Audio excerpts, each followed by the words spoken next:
This is the 21st season of Bass Talk Live. BTL is presented by Bass Cat Boats, Strike King Lures, AFTCO, Pro Guy Batteries, Spro, Gamakatsu, The Bass Tank, Denali Rods, Beatdown Outdoors, and Sunline. BTL coming at you.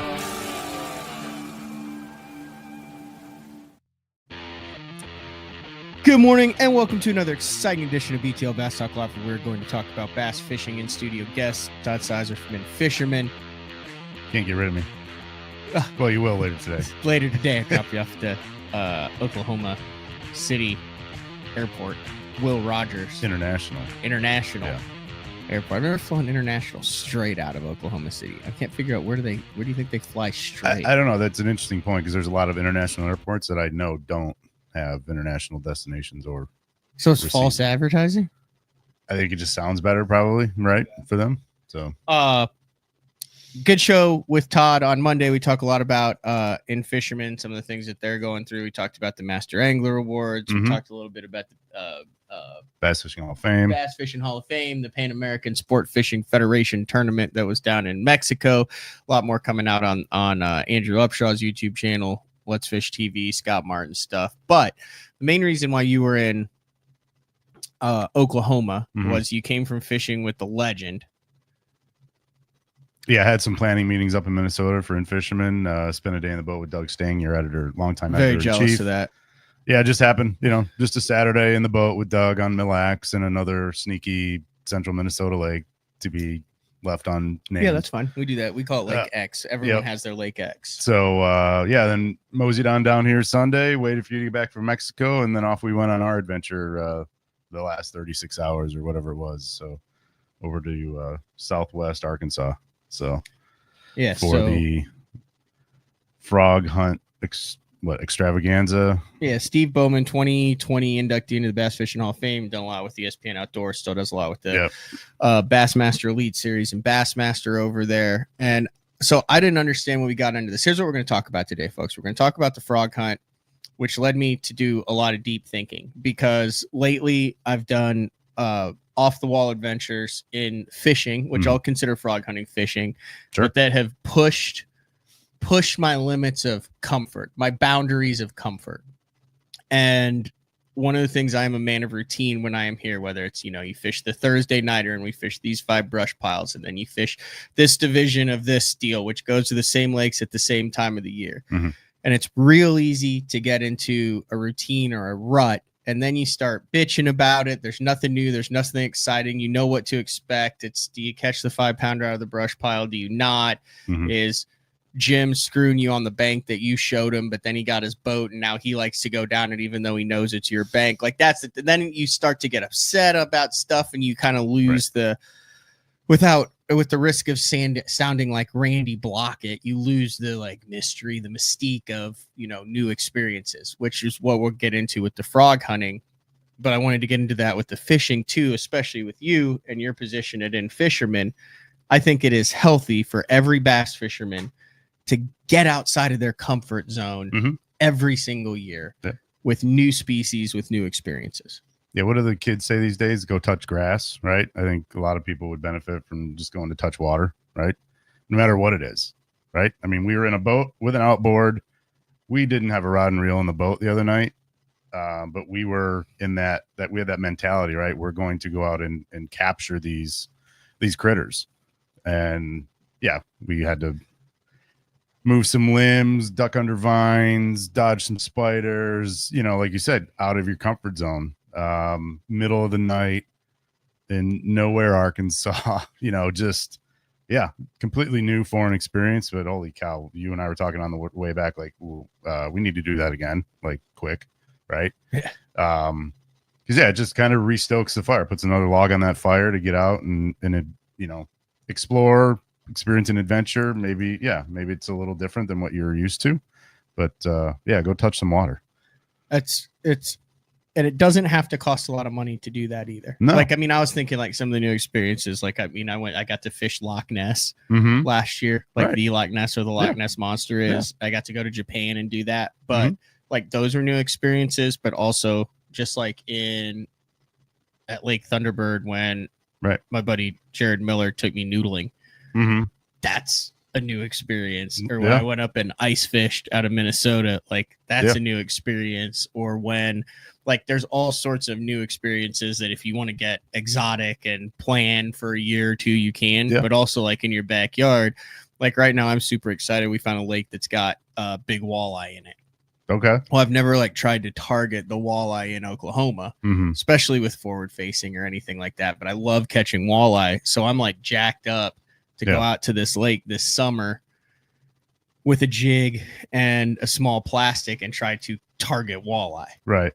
No, I mean, back to this frog hunt, like you and I are completely geeked up about this leading up to, you know, taking the trip. And we didn't want to be those like pests, right? To ask Steve and his, you know, old college roommate who we went with as well. Tim like Friel. Right. Like we wanted to kind of act cool, right? And kind of know what we're doing, but we had no clue what we were doing. No. So we didn't want to ask too many questions and be those like, you know, overbearing, you know, pests. So we just kind of went with the flow, asked a couple basic questions, and we just kind of did what they told us to do. Yeah, right? We didn't even really know where we were going until we were about 1.5 miles away. Sure. Yeah. And yeah. We were told to go to there. This town, and then they'll send the waypoint. Once we reached that town, it was a little cryptic, and then we got a gate code and off we went. So, so we'll talk a little bit about I feel like it's a good story. Like the whole thing is a good story because I feel like I'm an outdoorsman. I can handle my own. You know, Oklahoma, that type of thing. Yep. And dude, I felt like such a city slicker. 100%. I mean, that scene in the driveway before we, you know, took off on our little scouting trip, like we're decked out with our sun shirts. You were kind enough to outfit us with some pretty sweet Bucky's t-shirts, you know, leading into the 4th of July. So we had kind of uniforms on. It was, you know, we looked the part of city slickers, and you know, we had the headlamps going, ready to go, you know, ankle boots, long pants. Like we did what we were told, but like we look like complete tools. Yeah. And just as far as like getting out there, like there were, you know, you ask about the snakes and like, we don't find them. We don't, you know, we don't see the rattlesnakes that much, except for this one time last year where we found a mom who had like 7 babies and look, here it is. And it was like right there. And then the other snakes. And then like we get down there and they're like, well, you know, let us know if you see the alligator that's next to the boat, which is like a 10-footer that lives there. And then Steve's like, here's a picture of the state record that came out of here 13 years ago. Yeah. And you start to wonder, okay, did these folks like did they conspire to like, oh, let's scare the hell out of Todd? No, and Matt I when they think get that here? was just, I mean, that's just like their everyday life. That's what I'm saying. Like you get out of your normal comfort zone. So for them, like for Steve or for someone down there, like Tim, like scoping for giant crappie might be outside of his comfort zone. Right. Whereas, you know, putting a flat bottom in the bayou and grabbing frogs at 3 a.m. is something that he's done every single year for the last 40 years, which is the case with him and Tim. But so we get down there. We do like a perimeter ride along in the 4-wheeler. Can we just take a minute though before we get going? Like, you know, they welcomed us with complete open arms, like the whole family. Opened, you know, one of the family's houses there on the camp premises, and just some of the absolute warmest, most welcoming, hospitable people, just down home, good folks, and just made us feel super welcome. It was so shout out to the Friel family. And if you hadn't watched on the show on Monday, we ended up in this predicament, this situation, because we agreed to bid on a Arkansas frog hunt experience that Steve Bowman offered at the Bass Fishing Hall of Fame auction last fall. Right. So miraculously, we ended up getting it. We won it. So we were like, hey, we have to do this because frog season is the active part of frog season is short. And I guess they were not happy campers with this change of the season in frog hunting in Arkansas. Right. I think originally for the longest time, I guess the season opened on tax day, whatever, mid-April, right? April 15th. And then this year they pushed it back 6 weeks to June 1st. So, and you know, Tim and Steve were a little salty about that just because, you know, it changed up their routine. They weren't sure what we were going to find. And, you know, the water was a little high, and so all the different factors were different than what they were used to seeing. But, I would say we made it work, made the best of it. It would be the equivalent of like you go to a lake every single year, like Mille Lacs. Would be a good example, right? And kind of, hey, these fish are going to be spawning. We're going to go there. We've done this annual trip every year. We know what we're going to catch. And then all of a sudden, they close the lake for a month and a half. They close the lake for another month and a half. 1st. And when you come back, there's not a single fish on the bed. You have to re-find them. They're funky. They're in the post spawn. I was completely unaware of this, but the frogs do the exact same thing. So like when you open it on April 15th, it's like pre-spawn spawn for frogs. Apparently, yeah. And they have these like orgy parties. There's really no other better term for it. The way it was described to us is like you could probably fill your limit in the size of this room, right? So and when we were there, I think it was like that's the way Tim said it. He said, these are post-spawn frogs. So you're looking for frogs that are actually like out trying to find a crawdad or a fly or something to eat, a mouse. They're settled into their summer pattern, right? Where they're just very looking scattered. for a meal. Yeah. So instead of a seeking and Gara going out and just getting all of these frogs that are preoccupied, we actually had to kind of one here, one there, one here, one there. Yep. Yeah, it was a run and gun pattern. So so we did a perimeter run which was awesome to see like their land and the land management that they have there. Looked for hogs. We saw one like kind of shadowy hog like in the that was a pretty interesting experience too, like because like you said, these they're out there and it was it was still a good bit of daylight, but it was really difficult to spot them across that ditch. And you'd think you'd see one, you'd think you'd see the branches moving, and it was just ghostly, right? That's a great example. So never really got a clean look at anything. They were always running away and being running away from us, but just a cool spot, sportsman's paradise for those that have the access to it. And then the frog hunting itself was legitimately as redneck and as exhilarating as I hoped it would be. It had every element of the redneck experience and lifestyle, right? Like flat bottom, tin boat, big, headlamps, like 18 billion lumen hand lanterns, and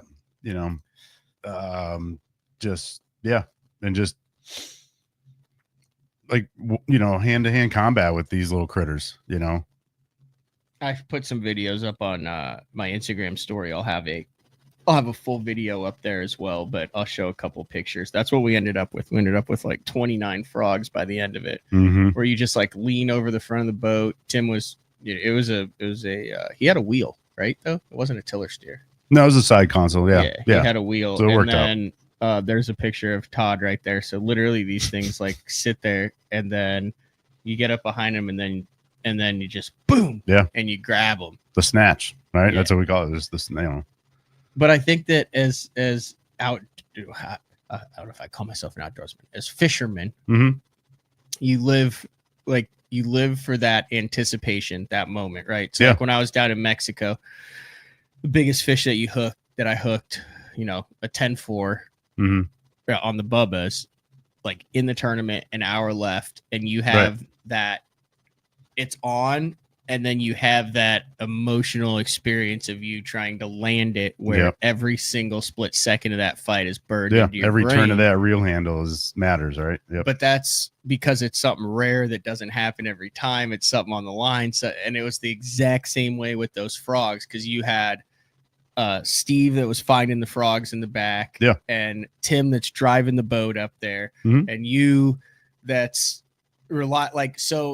you had three people behind you, and you feel the pressure. You've got the frog in your side, like it's a new experience. You're not exactly sure how to grab them, what's going to happen, how it's going to look out, but it is that thing that I think why literally millions of people fish around the world is for that feeling, that moment. So we came on with 28, 29, right? And we probably had 50 opportunities. We missed 17. Yeah. So give or take, 45 to 50 opportunities at frogs, legit opportunities. And you're right. I hadn't thought about it that way, but each of those opportunities was like looking at a bedfish, right? you were joking with me yesterday. Like, I didn't realize it till you said it, but like, I guess we'd ease up on him. And every time it was my shot at it, I would say, "Hey buddy, how you doing?" You know, I would like literally look the frog in the eye and talk to it like it was going to respond. Right. Buddy? Yeah. And then, you know, more often than not, he wound up in my hand, but you know, a few got away, but, yeah, it's 100%. You know, I agree with what you said. It's the same. It's different, but it's kind of the same experience, right? You're always learning. Like I was kind of like trying to read in the water where the lights were, and you know, you could see how the grass was, and you're like, holy cow, this all looks fishy, you know. But you know, we were there to deal with the frogs, and yeah, like you're always learning something, regardless if you're out traditionally fishing or just doing a different experience in the outdoors. More video on that'll come out on my Instagram. I'll send it with you. We've got a bunch of pictures, a bunch of video. It was awesome. But that led me to what I wanted to talk about today. Probably a little bit shorter show today. I think I'm going to take you down to Oklahoma City, see where the the Oklahoma Sooners play. Yeah, that cool. Yeah, that college. Yeah, the college play football. Maybe we'll get a swirl from the Mont. Okay. They're on Boyd Street. But I thought it tied into it because, like I said, you are what's your title at In-Fisherman again? Publisher. Publisher. Yes. Head publisher or just publisher? Just publisher. Yeah. What does publisher mean? I just oversee the day-to-day of the entire brand. The entire brand. Yeah, magazine, TV show. And you spent how many years at Bass Fan just doing the bass thing? Just a little over 8 years there. 8+ years. So. And you're how far into In-Fisherman?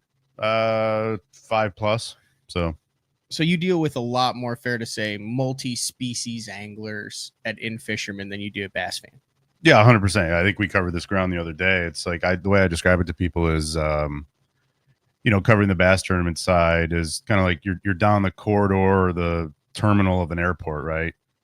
And at In-Fisherman, I'm kind of out in the main concourse, you know, the lobby, so to speak. So, yeah, you know, obviously. Largemouth, smallmouth, the bass category is still very popular on a wider scale, you know, tournament and non-tournament stuff. But yeah, we have a very rabid audience when it comes to all the other, you know, game fish in the freshwater space. Are hardcore multi-species anglers happier than dedicated tournament anglers or just bass fishermen? That's a serious question. Because it seems to me, and I mean, like I said, this is a bubble. Right.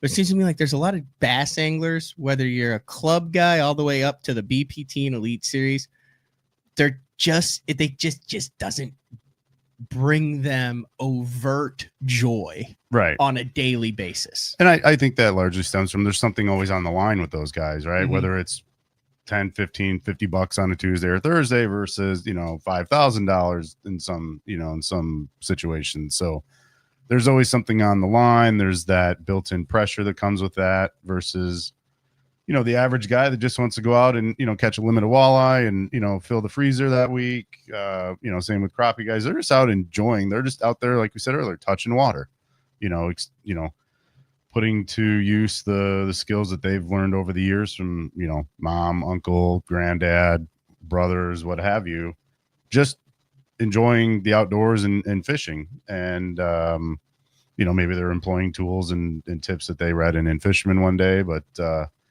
yeah, I would say by and large, those everyday multi-species anglers, they don't have that weight hanging over them that the tournament guys do, I would say. Agreed? Yeah. I mean, I think this is an interesting conversation because a lot of the bass guys have the means and they have the vessel and they have the equipment to go out and try to or to catch whatever they want. Yet I know guys who haven't targeted another species or not launched their boat without some form of tournament fishing, practice for a tournament, thinking about what was coming up in years and years. But if I look back on my top memories over the last 5 years of fishing, a lot of those are not bass related. Right. And that's not a knock on bass, but I think that's what is. I get this question a lot. Do you ever get the question like, do you get burned out on it? Like, how do you not get burned out? Eat, sleep, breathe, doing something 20 hours a day, 7 days a week, 365 days a year. Well, there was a period there where when I was, working at Bass Fan, where there was a little element of that. But you were just dealing with bass. Right. But it was like, a bit of a hamster wheel, right? Off season, new season, some faces change, the kind of the storylines remain the same a little bit, but there's just kind of the same routine, the same kind of rough schedule. And, now at In-Fisherman, there's just a lot more variety, right? Like, the comfort zone thing you mentioned earlier, it's like, yeah, I would fish some local tournaments, whether it was a co-angler or not. And, it was largely 100% bass focused, but now in my role at In-Fisherman, I'm been afforded the opportunities to go, do, work on our TV show and do other content around other species. Like I never thought I'd be fishing for, lake sturgeon in the St. Clair River, in Michigan. I've done that twice, and that's a freaking awesome experience. Like I go do that every fall, right? And, trolling Lake Ontario for salmon and steelhead, king salmon, just amazing sport fish, that, people come from all over to try to experience, the whole muskie crowd, the pike crowd. I went to Saskatchewan this, winter for 4 days and experienced minus 40 degree, temperatures and ice fishing in those conditions. And, trying to get pictures of fish before they froze stiff, just like stuff. You just put a push pin in it, like, man, I'll never forget that and hope to get to do that again, versus trying to go catch 14 inches on a Thursday. Right. So, or, if you're doing it for the weekend and you're tired and you've got a deal, like I can't tell you how many times I've grinded through a day of practice. And then I went up to Canada with my uncle and went out and caught, smallmouth bass in the morning and came across a weed bed and was like, ooh, that's why I brought the bigger Meps. Yeah. And tied it on and caught some pike. Yep. And then at like 9:30, 10, he's like, hey, Neff, my back's hurting a little. You want to take me back? And then when I got back to the dock, I was like, you know what? I could take a nap. And I went in, I slept until 1 and then went back out there. Like, I think none of us got into this to be stressed out or to be angry at what was happening off the water or to feel like it was a life or death situation or to be financially irresponsible. But it just seems like it's very easy to get into that trap these days. Oh, 100%. And I think you're the perfect guest just to remind people out here, like, dude, this multi-species stuff, or even if it's just a different, like you have an article in this one. And like I said, I've no connection with In-Fisherman, just other than my affinity for it for 4 decades. Yeah. Classic bass lures revisited. And we talked about that before, but like, I was like, I've got several of those lures, but when was the last time you're as a bass guy, you went out and you really tried to catch one on a freaking jitterbug? Yeah. Yeah. You've got a shadow box here in the house that has all those, a whole slew of classic lures. Like, to your point, like, when was the last time you took out Grandpa's tackle box and tried to catch him on that? That would be freaking fun. Like, get on a lake where there's a bite. Right. And try to catch them on those 60s, 70s, 80s lures that aren't like, heirlooms that if you lose, you have to remortgage the house. But like, find something that's fun. Fishing doesn't have to be bass fishing, tournament related fishing. And this is coming from a podcast that covers it every single day for the last 21 years. I think it's more fun when you get back into it, when you have all those other experiences. Back to your original question, does it bring these multi-species? Are they more, joyful, right? It's all about doing something that brings you joy and happiness. Like the last 2 years after I cast, me and a friend from back home and his son he loads up his canoe or his, little plastic boat. I'll load up a kayak and we'll head to, central northern Ontario for a couple of days of tent camping, portaging these rivers up there. It's a hellacious logging road to get to the access point. And it's a lot of hard work and a little bit of, there's some puckering up on this road where, you're not sure if your truck tires are going to make it through. And it's like, there's some elements you're like, okay, what am I doing this for? But then like you get there and the payoff is like, oh, we're here. I get to do this experience. This is going to be awesome. And we get to touch water. So plus you get to meet new people that have different experiences that are experts in their field. Like, we'd never met Tim before. It was Steve's buddy from, but by the end of it, he was giving us a hard time when we'd miss a frog or laughing about it. And then you learn about him. And at one point I was like, is there like a KVD of frogging around here? Yeah. And they said, you're in the boat with him. Yeah. It was kind of quiet. And Steve was like, you're in the boat with him. That's how he said it. You're in the boat with him. Yeah. And I was like, oh yeah, I guess I was. And then, he was like super chill with us missing him. But then when I started asking, I was like, like how many, he's like, I'm usually, I've been the frog grabber. Right. Cause I do it with the hand. I'm like, what's your grab to get ratio? And he's like, usually, if you miss more than 2 a night, he goes, you don't get subbed out. Yeah, you don't get a chance. Right. And he's like, I've been the grabber for the last 30, 40 years. Meaning that over the last 40 years of frog hunting, there has not been a time where he has missed more than 2 frogs in an evening. And we missed 9 apiece respectively. Yeah. But I mean, I will say, it's not like you or I, we didn't half-ass any of those attempts, right? Like we were giving it our all. Every approach was new, different angle, different obstacle in the way. Like, and they gave us, I mean, we have to talk about this gig, right? Like that tool that they had, this makeshift clamp on the end of an 8 to 10 foot a puncture-free gig. Yeah. They had like a, passive spring-loaded thing on it. So you put a little pressure on it, or, when you would make that spearing action towards the frog, it would lock him down. Wouldn't hurt him, wouldn't puncture him.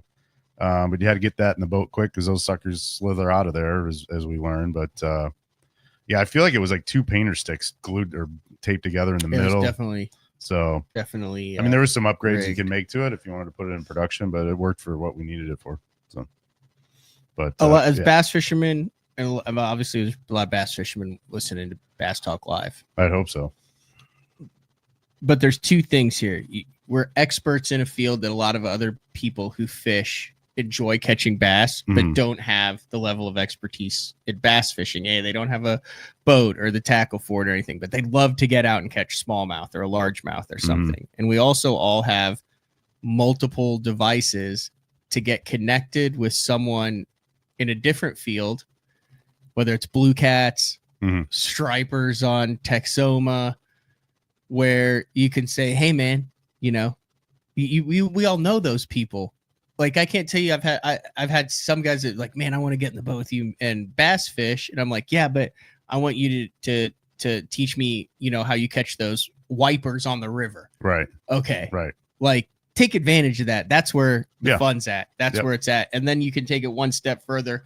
If you're one of those sickos who has to relate it back to something, is think of all the greatest athletes of all time, multi-sport stars, right? Now, I know we're in a day and age where it's a lot easier to, got guys who say, hey, you have to pick a sport. But, Wayne Gretzky was always a big proponent of playing multiple sports, soccer, basketball, baseball. Man, you and I grew up in the Dion and Bo Jackson era, right? Right. So, but a lot of the best, most natural anglers, like a Steve Kennedy, for example, when it comes to reading water and current seams and things like that with trout or ocean, like there's elements that you can't learn in bass fishing, but that are applicable in bass fishing that you can learn through other species too. Yep. 100%. And like I said, I mean, even this frog fishing experience, like, wasn't a rod or reel on the boat, but there was still an opportunity to kind of learn and read the water. I mean, there, cedar trees for days down there. And, we made several comments like, man, you guys pull spinnerbaits by these trees all the time, so we were all, the wheels were turning obviously, but, like this goes back to the more time you spend outside, the more joy it'll bring you, whether you're on the water or off. But the recommendation from here is get on the water somehow, some way. Right. Yeah. So, I mean, there's a lot of guys that that they fish whatever's in season or whatever's going at that time. Right. And not just one species year round. Yep. And especially if you tournament fish, if you travel, like, just take time out of your grind in the bass fishing. And if you're somewhere where there's, if you are up at the St. Lawrence, spend a day throwing carp fishing off the bank. Like that's been my biggest regret so far when I've been up to the St. Lawrence and you watch what Dave Mercer has done up there and some of those guys is I want to catch one of those giant carp, but I've never done it. But this past year, what did I do? I stayed extra. I went out with my boy Travis Manson, his smallmouth crush in the aluminum out in Ontario, and we trolled for the salmon, and we ended up catching, the lake trout. We're out there in 5-footers and crap like it, and we're trolling, and it was like a freaking awesome experience. I took my dad up to after one of the tournaments. He drove up to Lake Erie. Went out with Michael Simonton on the mud flats. You spreader rigs with minnows to catch 8-9-inch perch. Had no idea what I was doing. We're anchored in a mud flat around all this. Like, it was awesome. It was the first time I'd fished with my dad in like 4 or 5 years at that point. But I was out of my comfort zone. I would have never been anchored in a mud flat catching those perch. And then we took them afterwards and we ate them. And then, but it's not months really later. I wouldn't say it's really out of your comfort zone. I mean, the target is a little different. At the end of the day, it's still fishing. It's just you're learning, right? You're learning a new technique for a different species, and so maybe at the end of the day you're not as uncomfortable as you may seem in the moment, but it's all about experience. There's a lot of opportunity for new experiences, for thrills, for adrenaline rushes, for things in fishing. And here's a shameless plug. I'll tie it back to the Hall of Fame. Like, in this upcoming fall, and we do the induction banquet in Springfield in late September, like, the auction's still taking shape, but I promise you there's going to be experiences much like this frog hunt that we went on that'll be, available in the silent auction that, people should be on the lookout for. But, I don't know if I do it again. Like, I don't want to spoil that first experience. Like, you just want that first experience, right? Like, we were talking, I had the opportunity to go to the Masters last year. You went this year, and it's like, I had some FOMO this year because I wasn't there, but it's like, I don't want to maybe necessarily go back again. Would I? Of course. But it's like, you have that one time that you can always look back on and remember. And this frog hunting trip was kind of one of those things. Frog hunting trip. We've got it. You're holding it properly. I've got the picture pulled up there. I mean, you can't fake a smile like that. I'm trying to remember how many, when I did grab them, like, obviously the goal is you want to grab them, you bring them in the boat and they're face up. I want to say more than half of mine came. I had them upside down. You know what I mean? Your hand. But it was just, that was the comfortable angle to get after them. But but it worked. A little PSA today. I figured we had In-Fisherman in the house, and we were coming off of a unique experience that neither of us had. And, just getting up early, I was so freaking tired yesterday. Yeah, I'm not sure how you were functioning yesterday. I wasn't functioning yesterday. Like, I called Court before I went to bed, and she's like, "Are you drunk?" I'm like, "No, I'm just so tired. Like, my allergies were bad." Yeah, that last hour in the boat was a bit of an illusion. You were on your last gasp there in the boat. What was that, Monday night? Yeah. So, well, we stayed out till 3 a.m. We're trolling, like idling in, and I could have swore. So, like, if you picture it in the boat, like, like Todd sitting in the bow seat, up on the front of this boat, sit down like a Bill Dance chair. Yeah. And I was like behind him, sitting on a cooler, and I could have sworn. And it's 3 a.m. and I have, the day before I'd had a 18-hour trip home from Mexico. Right. Long story short, I'm on like 4 hours of sleep in 72 hours. No exaggeration. Right. Yep. It's like 3 a.m. We've been staring at these damn frogs. And I swear that you had like turned around and you were like handing me, I didn't know what, but you were handing me something and I thought, oh, it's like in the morning in my depth perception. So I'm like trying to grab, you're like back like this, handing it to me. I'm behind you on the cooler. So I'm like trying to grab it. Yep. And I see your left hand over my shoulder, your hand's over my left shoulder. I'm like, what are you doing? And he's like, Matt was like, I thought you were trying to hand me something. My hands were in my lap. I was not moving whatsoever. Yeah, I was hallucinating. It was so bad. Yeah. I was so tired. I'm still exhausted. Yeah. But no, it was well worth it. Yeah. So cannot thank Tim and Steve enough. Yep. It's cool also seeing guys, like I had Juice come over last night. Yep. hooked you up with some Juice's jigs. They did. That's man, that was a surprise, a pretty cool keepsake there from. He's trying to Jarrett. grease the wheel. I could tell, but he's done that to numerous people though. Like he's a legit dude, super talented guy, and we cooked frog legs 3 ways. Is that what we're gonna call last night? Yeah, we did. What were the 3 that we did? I know so we did fried the fried. We blackened them and then we smoked them and then finished them on the right? Yeah, on the Blackstone. On the Blackstone. That was the preferred method. It's unreal. Smoked then blackened on the flat top. But it was cool, you know, like Juice and I we met through fishing, Sooner bass anglers in college. Been really good friends ever since. He's going to be the best man at my wedding. But then to watch Steve and Tim, right, who connected in college, right, were college buddies. And here they are 40 years later. They've got 40 years of, you know, outdoor trips and experience between them. Yep. To sit back and watch us and know that, you know, those guys had been through so much crap over the decades out on the water and in the woods was cool. Oh yeah.